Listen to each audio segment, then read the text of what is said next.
Okay, so picture this. You're in the ancient South Seas, long, long before any outsiders ever reach those shores. It's night, there's a fire crackling, and the elders are telling stories that have been passed down for generations. This is one of those stories, a tale from the island of Hikueru, all about a boy named Mafatu. Right off the bat, this quote tells you everything you need to know about this culture. For the early Polynesians, courage wasn't just a nice quality to have, it was everything. It's what pushed them to sail across the vast Pacific Ocean in the first place. So this sets up the whole conflict right away. In a world that basically worships bravery, what on earth do you do with a boy who is terrified? And that brings us to our main character, Mafatu. Now he's the son of the great chief Tavana Nui. And the irony here is just, wow, his name, Mafatu, it actually means stout heart. But he's hiding a secret that makes the warrior life he's supposed to live feel absolutely impossible. So you can see this massive gap, right? On one side, you have the Polynesian ideal. Courage is in their blood. They live for the call of the ocean, for adventure. But for Mafatu, that call sounds like terrifying thunder. The sea isn't a playground. It's this looming, menacing thing that surrounds him every single day. Now you might be wondering, where did all this fear come from? He wasn't just born a scaredy cat. No, his fear is rooted in something very real, a single, devastating event from when he was just a little kid, an event that basically became a lifelong nightmare. When he was only 3 years old, he and his mother were out on the reef when a massive hurricane hit. Their canoe was swept out into the open ocean. His mother fought like crazy to save him, finally getting him to a small island. But she died in the effort. And now, at 15, that memory is still right there with him.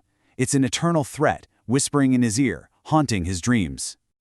And this is so important to understand. To Mafatu, the sea isn't just water. It's a living, breathing monster. It's Moana, the sea god, this evil being that snatched his mother away and is now, he believes, just waiting to pull him down too. When you see the ocean that way, how could you not be terrified? Okay, so what does all this fear actually mean for his life? Well, for the son of the great chief, this isn't just a private struggle. It becomes a public spectacle, a deep shame that cuts him off from pretty much everyone, even his own father. He is a total outcast. The other kids make fun of him, the girls laugh, the boys won't let him join their games. His own stepbrothers are relentless. But you know what the worst part is? His father's silence. The disappointment is so thick you could cut it with a knife. His dad can't even look at him. So Mafatu is left behind, stuck doing what they call woman's work, making the tools that all the other, braver boys will get to use. So in this world where he's completely rejected by people, his only friends are his little yellow dog, Yuri, and an albatross named Kiwi that he'd rescued. That's it. These two animals are his entire support system, the only beings who don't judge him for being afraid. You know how in every story, there's that one moment where everything just has to change? That breaking point? For Mafatu, it comes during the annual Bonito Run, a really important rite of passage where the boys go out and prove they're ready to be men. You can just feel the excitement in the village. All the boys his age are getting ready, sharpening their spears, prepping their canoes. They're about to paddle out past the dangerous reef to hunt these huge fish. This is their chance to show they've got what it takes. Every boy, that is, except for Mafatu. And as he's hiding in the shadows, just watching, he hears a group of boys talking. And then he hears it.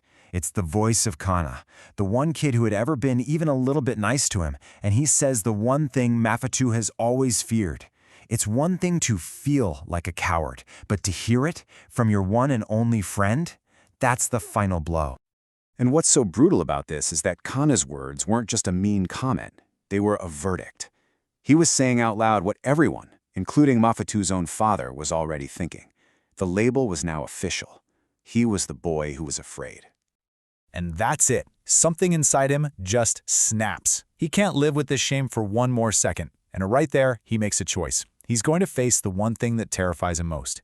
He's going to face Moana, the sea god. And he's either going to conquer his fear or die trying.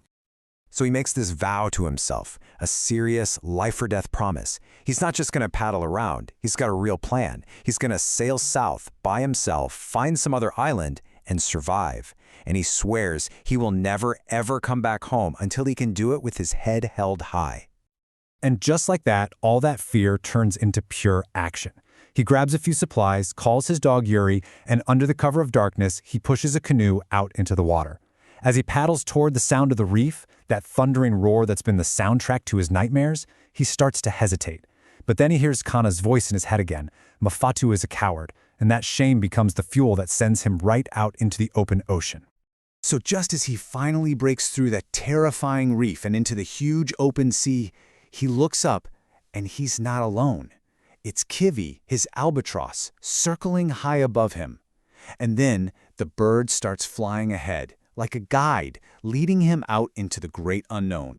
So Mafatu has finally done it. He's taking control, and he's sailing headfirst into the very source of all his terror. And that really leaves us with a huge question to think about, doesn't it? Is he no longer afraid, or has he just found something he fears even more than the sea? The shame of being called a coward. What is true courage anyway? Is it not feeling fear at all, or is it feeling that fear in every part of your body and doing the thing anyway?